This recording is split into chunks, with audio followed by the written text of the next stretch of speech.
Norėčiau mokyklos, kurioje galėčiau atsiskleisti. Ir kurioje galėtų atsiskleisti ir kiti. Aš norėčiau kūrybingos mokyklos, į kurią eičiau su noru, kurioje tobulėčiau.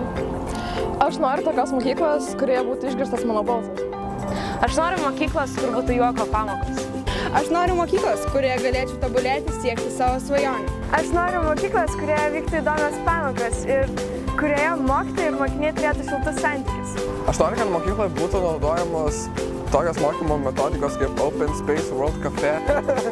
Open Space World Cafe. Aš noriu, kad mano mokykloje vertintų ne tik mano žinias, bet ir pastangas. Aš mokyklai norėčiau mažiau namų darbų, kad galėčiau daugiau laiko skirti savo pomėgiam ir laikui su draugais. Aš norėčiau, kad svajonių mokykloje visi šypsosis. Manau, kad svajonių mokykloje turėtų būti gražios merginos. Norėčiau mokyklos, kurios kieme būtų šunys. Ir dar turiu klausyti to tokio pezančio mokytojo, kuris yra 20 metų atkirtęs tą pačią sistemą. Jisai kalba taip pat, rašo tokius pačius pažymius ir mato tas pačias klaidas. Aš manau, kad reikėtų kažką keisti ir teikti inovacijas mūsų mokyklose, kad žmonės galėtų ir mokėtų naudoti šiuolaikinėmis technologijomis.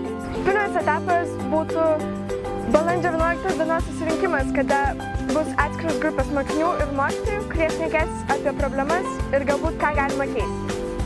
Antrasis etapas vyktų balandžio 25 dieną, kada mokytojai ir mokiniai susijungtų į vieną grupę ir aptartų visas problemas.